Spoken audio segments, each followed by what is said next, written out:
आज हम मोललता के बारे में चर्चा करेंगे।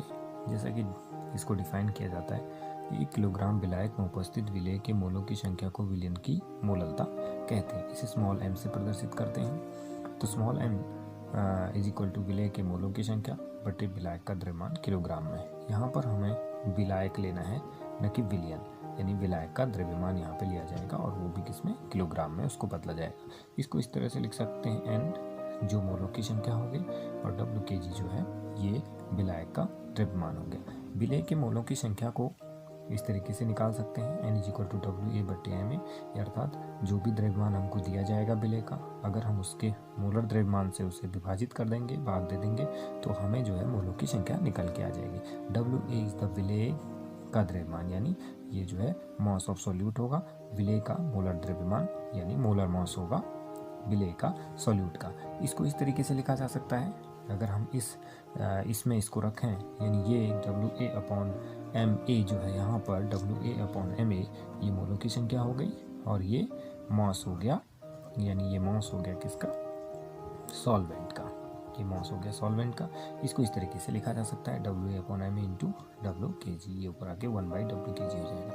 यदि विलायक ग्राम में दिया गया, यदि ग्राम में इसे दिया जाए हमें, तो हम इसको इस तरीके से लिख सकते हैं, ये विलेय के मोलों की संख्या हो गई और ये जो है किलोग्राम में, ये जो है kg में आपका जो है मॉस हो गया। इसको इस तरीके से अगर सॉल्व किया जाए, WA/Ma इंटू 1000/W ग्राम, इस तरीके से हम किसी विलयन की मोलैलिटी को कैलकुलेट कर सकते हैं इस फॉर्मूले के जरिए। मात्रक इसका जो है n बाई हमारा Wkg होता है, तो n मोल्स हो गए, ये मोल्स हो गए, मोल्स अपॉन kg, तो मोल पर kg, moles upon kg, moles upon kg, मोल पर किलोग्राम, इसका जो है मात्रक हो जाएगा। ये तापमान पर निर्भर नहीं करती, क्योंकि हम यहाँ पर मॉस लेते हैं, हम यहाँ पर द्रव्यमान लेते हैं, तो द्रव्यमान पर ताप का कोई प्रभाव नहीं पड़ता, इसलिए मोललता जो है द्रव्यमान से प्रभावित नहीं होती है। विलयन यानी जिसकी मोललता m = 1 हो, जिसकी मोललता 1 हो। अब जैसे मान लीजिए हमारे पास 1m NaOH विलयन है,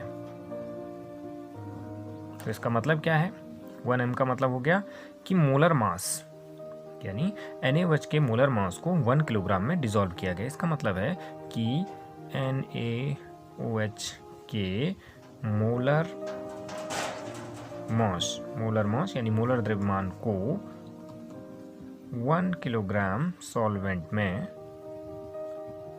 घोला गया है।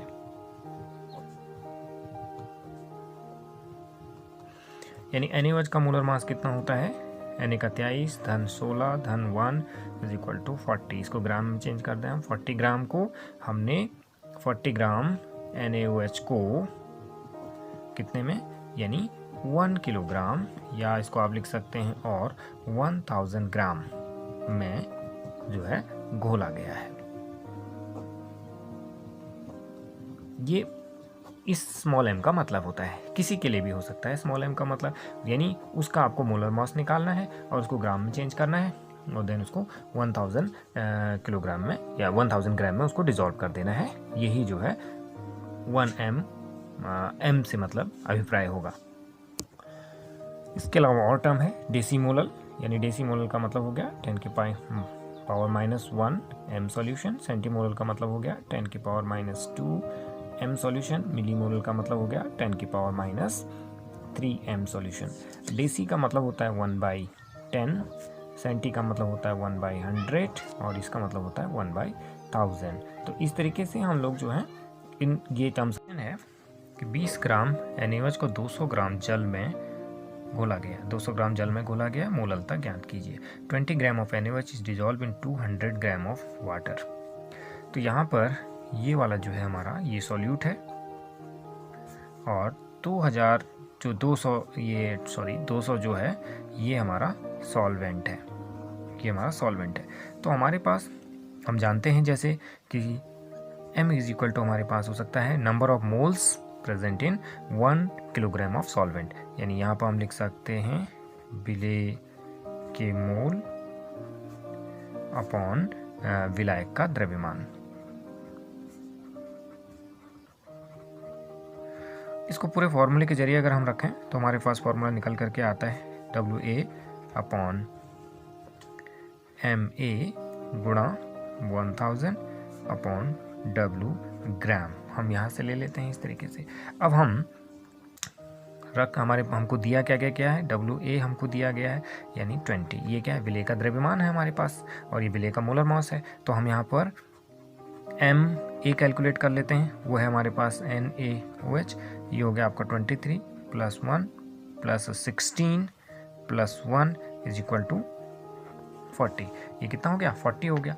और आपके पास W जो ग्राम में दिया गया है विलायक का, वो है आपके पास 200 ग्राम। तो अब हम इस फॉर्मूले में इसको रखेंगे, यहाँ इस फॉर्मूले के अंदर हम इसको रखेंगे तो हम कैसे क्या प्राप्त कर लेंगे, तो m बराबर हमारे पास हो जाएगा क्या, m बराबर यानी WA कितना है हमारे पास 20 अपॉन यानी 40 इंटू कितना हो जाएगा 1000 अपॉन कितना है 200, यानी ये 2 शून्य से ये 2 शून्य कट गए, 2 शून्य से ये 2 शून्य कट गए, 2 पंचे 10 हो गया। यानी m = हमारे पास क्या हो गया 20 गुणा 5/40। ये शून्य से ये शून्य कट गया और ये हो गया आपके पास कितना 5 गुणा 10/4, 10/4, 4 दूनी 8, 10/4 हो गया, 4 दूनी बराबर हो गया 4 दूनी 8, कितना बचा 4 पंचे 20 यानी 2.5। m = हमारे पास हो गया 2.5 स्मॉल m, या इसको आप लिख सकते 2.5 मोल पर किलोग्राम, 2.5 मोल पर किलोग्राम।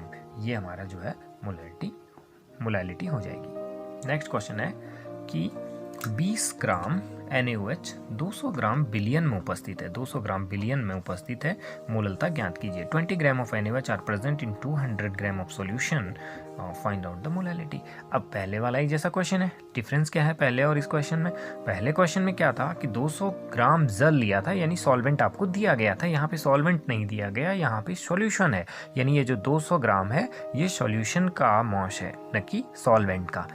ठीक है, तो इस तरीके से ये चीज़ें ध्यान देने वाली हैं इसमें कि क्या लिखा गया है, सॉल्वेंट दिया गया है या सॉल्यूशन दिया गया। अगर सॉल्यूशन दिया गया है तो हमको सॉल्वेंट का वेट जो है निकालना पड़ेगा। तो हम यहाँ लिख सकते हैं मोलैलिटी हमारे पास होती है इस तरह से, यानी हमारे पास होता है WA upon MA into 1000 upon होता है हमारे पास W ग्राम, यानी हमको यही निकालना है, W ग्राम निकालना है। तो W ग्राम क्या होगा, है ना, हमारे पास यानी हमारे पास क्या है, यानी विलियन का जो द्रव्यमान है, विलियन का द्रव्यमान यानी इसको कह सकते हैं आप mass of solvent, mass of solution.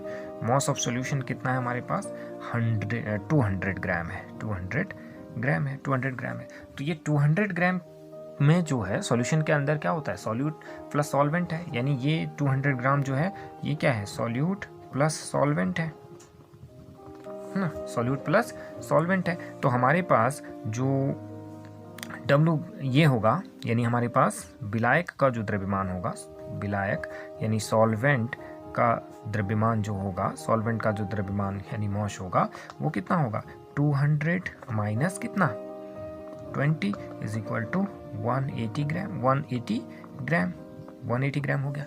तो हमको हमारे पास क्या हो गया, यानी हमारे पास ये WGM = 180 ग्राम जो है यहाँ से निकल करके आ गया। अब MA कैलकुलेट करना है, MA बराबर क्या हो जाएगा, वही NaOH, और ये अभी हम पहले ही हमने इसको लिया है, तो ये कितना था 40 ग्राम, इसको मान लिया आपने 40 ग्राम निकल करके आ गया, है ना, बाकी रखा है इसी फॉर्मूले के अंदर। अगर हम इसको रखें तो फॉर्मूले के अंदर रखते हैं M = हमारे पास हो जाता है WA कितना हमारे पास 20/MA हो गया 40, ये हो गया 1000 और अपॉन कितना आ जाएगा 180। ये कैंसिल हो गया आपके पास, ये कैंसिल हो गया, और m बराबर हमारे पास हो गया कितना, यानी 20 गुणा 10 बटे हो गया 4 गुणा 18, यानी यहाँ से ये 5 बार हो गया। m बराबर हो गया हमारे पास कितना 10 पंचे 50 बटे 18, 50/18, यह आ जाएगा 2.77 के समथिंग, 2.77 स्मॉल m, यानी 2.77 मोल पर किलोग्राम। ये इसकी thank you, thanks for watching.